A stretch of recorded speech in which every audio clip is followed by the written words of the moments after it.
Hello and welcome back to another episode of Conversations with Ken. I'm Sean Gray and this is Ken McElroy. We've been getting a lot of questions lately, and some questions towards how I got into a relationship with Ken and how Ken has mentored some people. A lot of people, I think our question is from Juliet in Austin today, and she's asking, how do I find a mentor like Ken? How do I get into that mentor-mentee relationship? So, Ken, what do you think? Yeah, well, a great question. Thanks, Juliet. I love, by the way, reading all these questions. I do see them. I love seeing them. There's hundreds of very, very good questions. I think that, it's interesting because when I stumbled into it personally. Before there were all these online coaches and all these things, I just personally just sought out individuals to do different things. And so I think when I first got out of college, for whatever reason, I said, okay, I'm done. I stopped reading books for about 10 years, which was a huge mistake. And I stopped asking questions. I'm like, okay, I've got my college degree. And then at some point I just flatlined, right? And everybody's flying right past me. And that's when I started saying, okay, well, if I want to, let's say, climb a mountain or run a marathon or write a book or learn how to speak or buy real estate or raise capital, there's no way that I'm going to be good at all of it. And once, I think you got to kind of surrender to that. And it sounds like Juliet has. Right.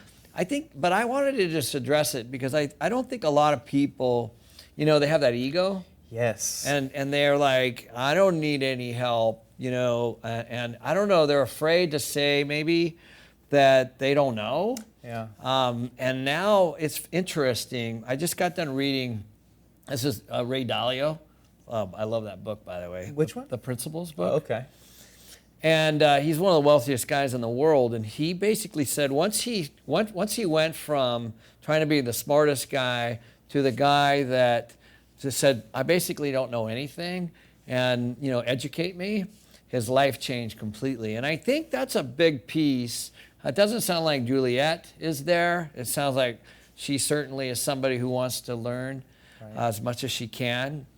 But I just wanted to talk about that real briefly because there's so many people that are like this, with information and what they know, and they're just afraid to. And I think it has a lot to do with school and being slapped on the hand, and you can't really ask questions. Right.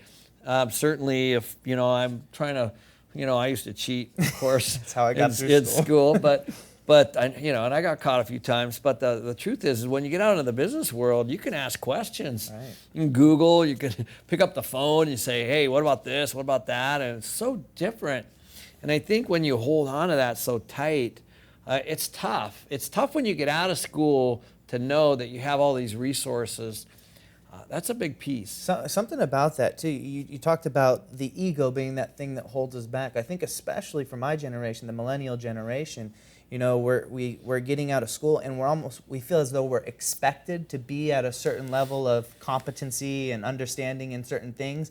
And so we do go into it with that ego like, okay, I'm supposed to know this, so I have to pretend like I do, when really I don't, but I'm too embarrassed to ask a question because your point, the conditioning in school, right? It is, yeah. And I don't know if it's a generational thing. I don't. I think there's more information now where you can Google it, and find it really quickly, but you don't understand how it connects. Like, it might be data, but there's no experience behind it. And so to answer her question directly, like when I first started having kids, for example, I found a guy that had raised 5 kids very successfully, and how I viewed that personally was all 5 of his kids wanted to hang with him. That's it. He was a wealthy guy, but he had a connection and a relationship with those kids. And I'm like, his name was Charlie Dunlap. I'm like, how? And there's a whole science behind it, right? Yeah. It was intentional. And the same thing when I started speaking with Kiyosaki, Robert just asked, he's like, hey, I want you to speak in New York. Well, I was freaking out, right? And of course, I didn't know how, and he's not gonna, Robert's like, you figure it out, right? So I went out and found somebody, and I didn't pay for this. I didn't pay for Charlie, I didn't pay for that. Same thing when I wrote a book, same thing when I was training. Like I have a trainer, I worked out this morning. There are people that are better than me at what they do. You know what I mean? They've immersed themselves into whatever that craft is. And they're out there, and some of them you have to pay for. And that's what I was going to say. Would you say it's a bad thing to have to pay for that? Because it's no, kind of compared to what, but right? I also think that it can be a big scam.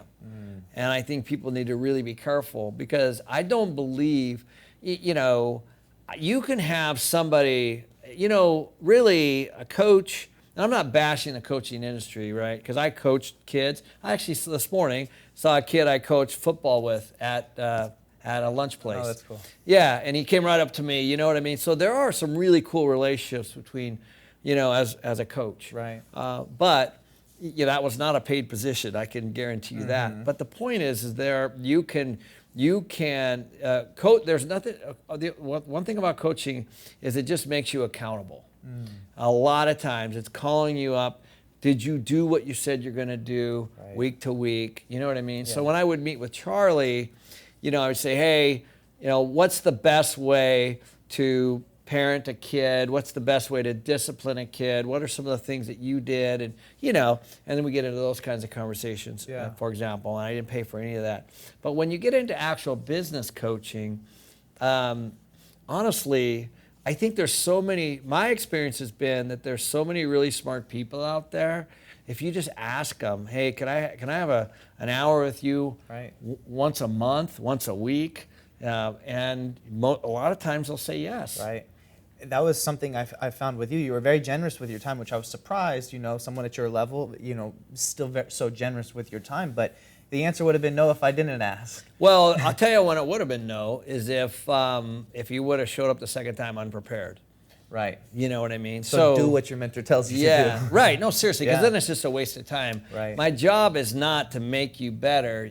It's to show you that you already are and how you do it. You know what I mean? And so it's you that have to do all the work. Right. And that's why I think the coach, to be a good coach, I think that you first have to find out, we talked a little bit about this in today's series, what is the actual goal? What is it that you want? Some people don't want to be rich. Absolutely. They don't. Some people just want, like with Kiyosaki, his sister went to the Peace Corps and he went to the Marine Corps. I mean, how different could that be? Yeah. She was ordained by the Dalai Lama and he went to go fight in Vietnam. They could not be any more different from the same family. Right. Different goals, different values, different everything.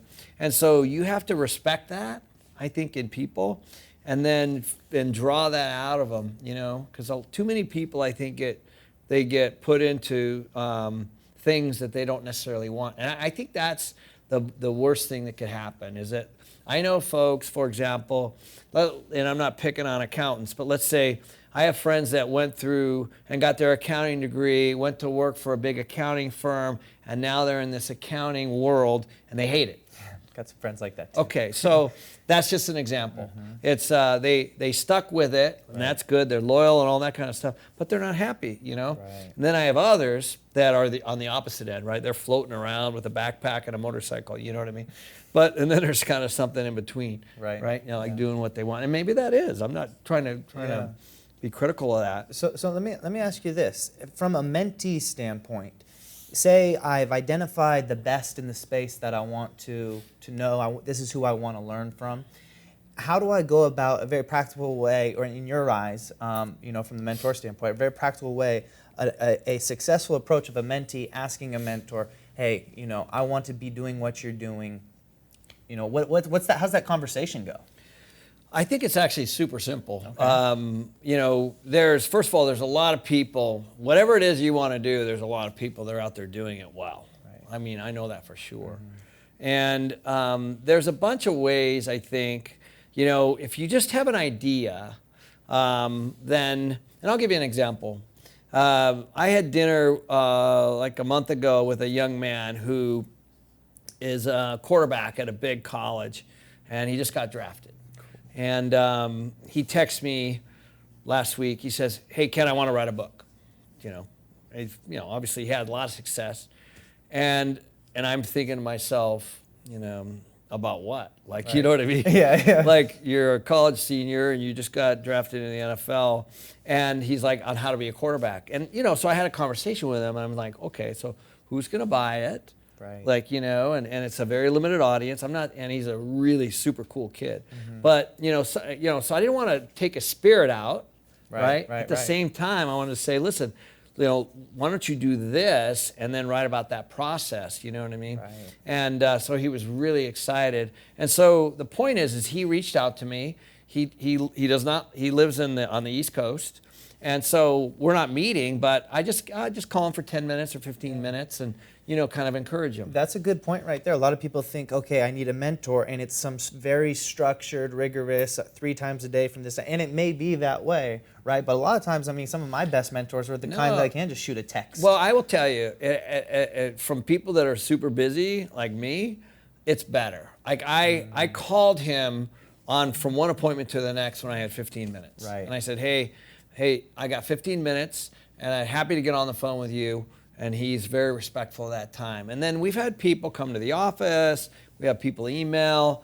The challenge or the frustration becomes when they just have an idea and they're not really passionate around it. They're like, I want to buy real estate, but they've never watched a video. They've never read a book. You know what I mean? Right. And they want to sit down and they want me to say, go do this and then you'll be rich. And then you got others that have, they're fully immersed into personal development. They've watched all the stuff. They read the whole Rich Dad series, for example. They've watched all the videos. Right. And they're just grateful to have 15 minutes or a half hour. I'd rather talk to that person because they come in very prepared. And they've already kind of figured out what it is they wanted because they already have momentum. Right. Even at a small level, they have momentum. They've ruled out things that they don't want, and they've kind of honed in on things that they do want. So that when they walk in, I have young men and young women walk in, and they'll have 10 questions already pre-written down. That's what I would call prepared. Right. And then I have other people walk in, and they're like, they've never even read my book. Right. Do you know what I mean? So you have all over the map. So I would encourage you to really figure out exactly what it is that you want. Do a lot of work around reading and on the internet, and really hone it down. Sure. And then from there, there'll be a list of people. And I'm telling you, it's not that hard to get people to sit down with you for 10 or 15 minutes or 30 minutes. And if you come to them with that kind of passion and that kind of preparation, the chances of you getting another meeting is really, very super high. Well, there you go. There's your way to get your second meeting with a great mentor. That was awesome stuff. Do what your mentors tell you. Be passionate about the subject. Be prepared. Don't waste their time. Be respectful. And you might just end up with a great mentor like I did with Ken. Yeah. Thanks, Juliet from Austin. I appreciate the question. Thanks, Juliet. Send in your questions. Comment in the comments below. We'd love to hear from you guys. Thanks for watching Conversations with Ken. We'll see you next time.